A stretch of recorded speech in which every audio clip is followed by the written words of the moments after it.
একটা অনুমোদন নিয়েছে। বুঝতে পেরেছেন? তাহলে উদ্দেশ্যটা বুঝলেন। আমি কিন্তু জাস্ট তিনটা নিয়ে আলোচনা করলাম। আপনারা যখনই যাবেন আপনাদের কাস্টমারদের সাথে কথা বলবেন, তখন আপনি বলবেন আমাদের কোম্পানির একটা উদ্দেশ্য আছে, ফাইন্ড আউট করতে হবে, আপনাকে সিরিয়ালে আগাইতে হবে যে আমাদের উদ্দেশ্য কি, আমাদের এই কোম্পানির সুবিধা কি, আমাদের এই কোম্পানির সাথে এনজিওদের পার্থক্যটা কি, এবং আমাদের ফলাফলটা কি, আমরা কি পাচ্ছি, দিন শেষে আমাদের কি পাচ্ছি। এই চারটা পয়েন্ট নিয়ে আপনি একটা কাস্টমারের সাথে যখন কথা বলবেন তখন তারা কিন্তু অনায়াসে বুঝে যাবে। তাহলে আমাদের উদ্দেশ্যটা ক্লিয়ার। এবার আসেন আমাদের সুবিধাটা কি। সুবিধা হচ্ছে, প্রথম সুবিধা বলবেন আমাদের কোনো চক্রবৃদ্ধি নাই, সরল মুনাফায় দেয়। এখন সরল মুনাফায় আপনাদের হাতে একটা করে কলম আর একটা করে খাতা থাকবে, আগামী দিন আমি এটা অঙ্ক করাবো, ঠিক আছে? এটা যদি আপনি ক্লিয়ার বোঝেন আপনি আরেকজনকে বোঝাতে পারবেন। এটা হচ্ছে সূত্র হচ্ছে আয়, আয় হচ্ছে ইন্টারেস্ট, ঠিক আছে?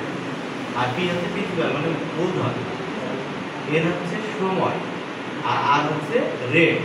যে অর্থনীতির একজন আছে মনে হয় এখানে, আপনি না, তুমি ভালো বুঝবে। আয় সমান সমান পি এন আর, এই সূত্র হচ্ছে সরল মুনাফার সূত্র।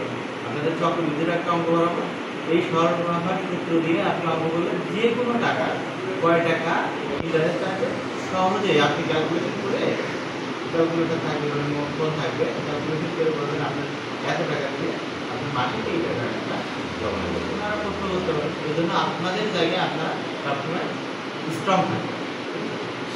তাহলে আমরা এখানে কি বুঝলাম, আমাদের সুবিধা হচ্ছে চক্রবৃদ্ধি নাই, সরল মুনাফায় আসা যায়, সরল মুনাফার একটা অঙ্ক করা যায়।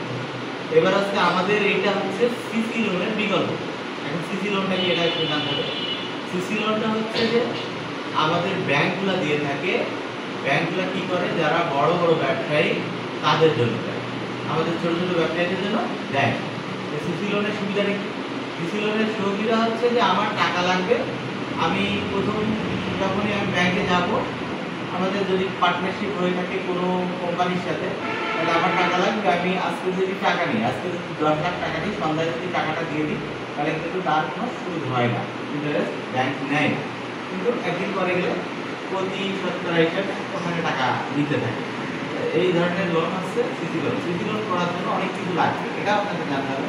কারণ ব্যাংক হচ্ছে সিসি লোন করার জন্য প্রথমে মর্টগেজ করে, মানে জমিটাকে বন্ধক দেয়, এবং জমি ডকুমেন্টসগুলো সব আপনার নামে উঠাবে, যে ব্যাংক সিসি লোন আছে তার ওখানে অনেক ডকুমেন্টস থাকে। আমাদের এখানে এই ডকুমেন্টসের কোনো ঝামেলা নেই, আমরা সিসি লোনটা প্রোভাইড করবো ব্যাংকের মতোই, তার থেকেও সুবিধা বেশি দেবো, ঠিক আছে? এটা বোঝা যাবে। এবং আর একটা সুবিধা হচ্ছে যে এটা 1 বছর সময় দিচ্ছে, আপনাকে যে লোনটা দিচ্ছে 1 বছর সময়। তাহলে আমি 3টা জিনিস হাইলাইট করবো, ঠিক আছে? তাহলে আমাদের সুবিধা কি, চক্রবৃদ্ধি নাই, তাহলে আমাদের এটা কি আছে, সরল মুনাফায় যাবে, মূল যে টাকাটা ওই টাকার উপরে সরল মুনাফা যেটা আসবে সেটা দেবে। আর সিসি লোনের বিকল্প, বুঝতে পারছেন? সিসি লোনটা আপনাকে যদি ভালো না জানেন আপনি কিন্তু বলতে পারবেন না, আপনাকে ভালো জানতে হবে। তাহলে সিসি লোনের বিকল্প আর একটা হচ্ছে 1 বছর। এবার আসেন, এটা গেল আমাদের সুবিধা। এবার এনজিও ভার্সেস এইচএল মানে আল হাদিয়া লিমিটেড, এইচএল সংক্ষেপে আমরা এটা বলতে পারি।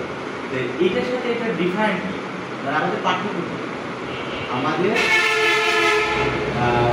এনজিওর সাথে আমাদের পার্থক্য, এই পার্থক্যটা ভালোভাবে বুঝতে হবে।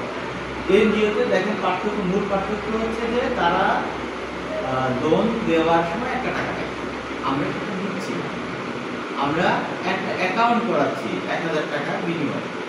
অ্যাকাউন্ট করতে গেলে আমাদের টাকা লাগে, কারণ হচ্ছে ব্যাংকে যাবেন 500 টাকা সর্বনিম্ন লাগবে, তাহলে সেটা তুলে ধরতে পারবেন, এক্সাম্পল দিতে হবে। প্রত্যেকটা লাইন যখন আলোচনা করবে তখন একটা করে এক্সাম্পল দিতে হবে, এক্সাম্পল দিতে বোঝা সহজ হয়। তাহলে আপনারা কি করবেন, বলবেন যে এটা হচ্ছে এনজিওর সাথে আমাদের যে পার্থক্যটা, এটা আগে আপনাকে বুঝতে হবে। এনজিও প্রথমে লোন দিতে গেলে বলবে আপনি একটা অ্যাকাউন্ট করেন, তারপর 50,000 নিলে 5,000 জমা দেন, তারপরে নিয়ে আসেন স্ট্যাম্প, নিয়ে আসেন এটা নিয়ে আসেন এটা নিয়ে আসেন, ফটোকপি করে নিয়ে বলে আপনার হচ্ছে 5,000 আর এটি কানফার্মিং খরচ আরও 1,000 টাকা লাগবে, 50,000 টাকা জমা নিয়ে নিল। নিয়ে আপনাকে মনে করেন যে 7 দিন বা 10 দিন সময় নেবে, নিয়ে টাকা দেয়। মনে করেন টাকাটা দিল হচ্ছে 5 তারিখে, আমার কাছ থেকে কাগজপত্র নিল 1 তারিখে। তো 5 তারিখে কাগজপত্র নিয়ে ওনারা 1 তারিখে কাগজপত্র নিল, 5 তারিখে আমার দিল, এবার মাস শেষ, একদম ঠিক যেদিন মাস শেষ হবে ওই দিনে মনে করেন 31 তারিখে আমাকে একটা নক দেবে বা 30 তারিখে একটা নক দেবে, ভাই আপনার কিন্তু কালকে কিস্তি দিতে হবে ওই মাসে। তাহলে ওই মাসে কিস্তি আবার কয় টাকা যাবে? 50,000-এ 5,000 টাকা মাসে। তাহলে কয় টাকা গেল? এদিকে কিস্তির 5,000, ওইদিকে আমি জমা দিয়েছি 5,000, আর আমি সঙ্গে খরচ করেছি 1,000 বা তার কম বেশি যাই হোক, তাহলে 11,000 টাকা, 50,000 টাকা, 11,000 টাকা এই মাসে শেষ। তাহলে আমাদের কিন্তু পার্থক্য বোঝাচ্ছে, কিন্তু এনজিওতে এই সমস্যাটা আছে, আমাদের কিন্তু এই সমস্যাটা নাই। আমরা টাকা দিব, কোনো টাকা আমরা রাখবো না। আমরা 50,000 যদি পাস হয়, আমাদের সিস্টেম তো আপনারা জানেনই, যদি 50,000 হয় 50,000 দিয়ে দিচ্ছি, আমাদের কোনো টাকা দেওয়া লাগবে না, 1 বছর আপনাকে সময় দিচ্ছি। এর ভিতরে যে পার্টিগুলো ভালো হবে তাদেরকে আমরা তাদেরকে আরো টাকা দিব, ডাবল দিব, ঠিক আছে? এটা পরে আসতে আমাদের মূল পার্থক্য যায়। এবার এর জিওতে দেখেন যে এখানে একটা চাপ আছে, মাসিক চাপ, সাপ্তাহিক চাপ, আমাদের কিন্তু এই চাপ 50,000 টাকা থেকে 500 টাকা, 500 টাকা এখন একজন 50,000 টাকা দিবে, মাসে কিন্তু অনায়াসে 500 টাকা বের করা তাদের কঠিন হবে, অনায়াসে বের করতে পারবে। তাহলে আমরা এই মূল পার্থক্যটা বোঝালাম, এই পার্থক্য দিয়ে আপনারা ওনাদেরকে বলবেন আরো পার্থক্য আছে, আপনারা বুঝে পুরো আছে। আর একটা বিষয় নিয়ে আপনারা খুব মানে হ্যাসেল করছেন, সেটা হচ্ছে যে টিটি। এখন টিটি হচ্ছে, টিটি নিয়ে আমাদেরকে অনেক মানে পড়া করতে হবে, ঠিক আছে? এখানে আপনাদের জন্য আপনারা মানে এই জিনিসগুলোই ফেস করছেন, আমি জানি। আমি কালকে রাত্রে মনে করেন যে এই কাজগুলো করছি অনেক কাজ করতে, ঠিক আছে?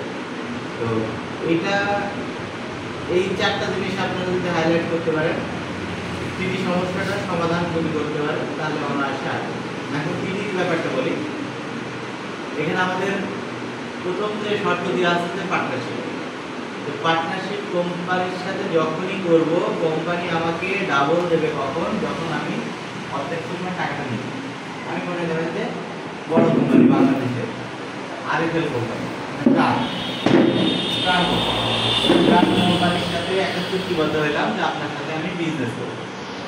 প্রাণ কোম্পানি বলবে আপনার কি টাকা আছে? কত টাকা আছে? আমার তো অনেক পণ্য, এই অনেক পণ্য ব্যবসা করতে অল্প টাকা হবে না। তো বললো যে ঠিক আছে, আপনারা ব্যবসা করেন, আমাকে অ্যাডভান্স টাকা। আমি কি করলাম? ব্যাংকে গিয়ে প্রাণ কোম্পানির অ্যাকাউন্টে টিটি করে দিলাম যে আমি তার সাথে ব্যবসা করার আগে অনেক চুক্তি করতে হয়, স্ট্যাম্পে ডিড করতে হয়, জমির কাগজপত্র লাগে। যদি বড় কোম্পানি হয়, আমি যদি তাদের সাথে অনেক টাকা লোন দিতে পারি, তাহলে আগে এইসব ডকুমেন্ট তাদের দিতে হবে, কারণ আমি তাদের সাথে ব্যবসা করতে পারি। তো যাই হোক, আমরা ওই টিটির বিষয়টা সমাধান করার জন্য এই কথাগুলো বলছি যে আপনি যখন মানে কোনো কাস্টমারের সাথে কথা বলবেন, আপনি যখন